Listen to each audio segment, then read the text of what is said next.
If I were the devil. If I were the devil.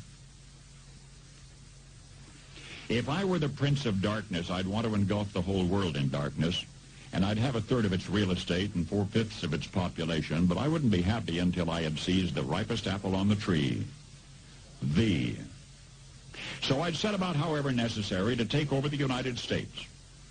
I'd subvert the churches first. I'd begin with a campaign of whispers. With the wisdom of a serpent, I would whisper to you as I whispered to Eve, do as you please.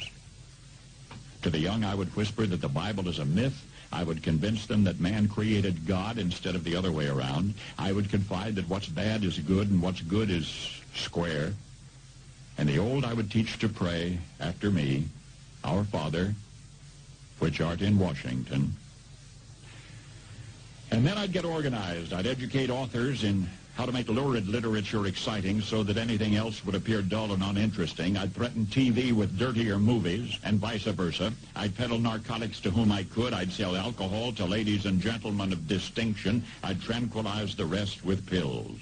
If I were the devil, I'd soon have families at war with themselves, churches at war with themselves, and nations at war with themselves, until each in its turn was consumed.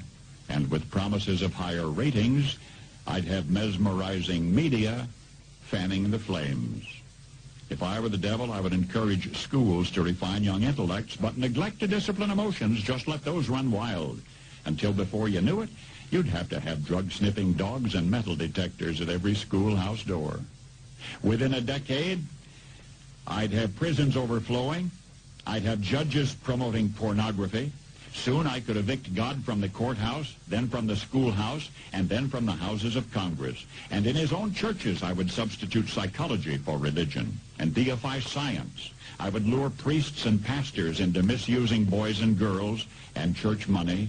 If I were the devil, I'd make the symbol of Easter an egg and the symbol of Christmas a bottle. If I were the devil, I'd take from those who have and give to those who wanted until I had killed the incentive of the ambitious. And what'll you bet? I couldn't get whole states to promote gambling as the way to get rich.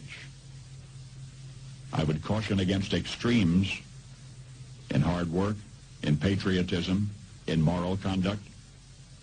I would convince the young that marriage is old-fashioned, that swinging is more fun, that what you see on TV is the way to be. And thus I could undress you in public, and I could lure you into bed with diseases for which there is no cure. In other words, if I were the devil, I'd just keep right on doing what he's doing. Paul Harvey. Good day.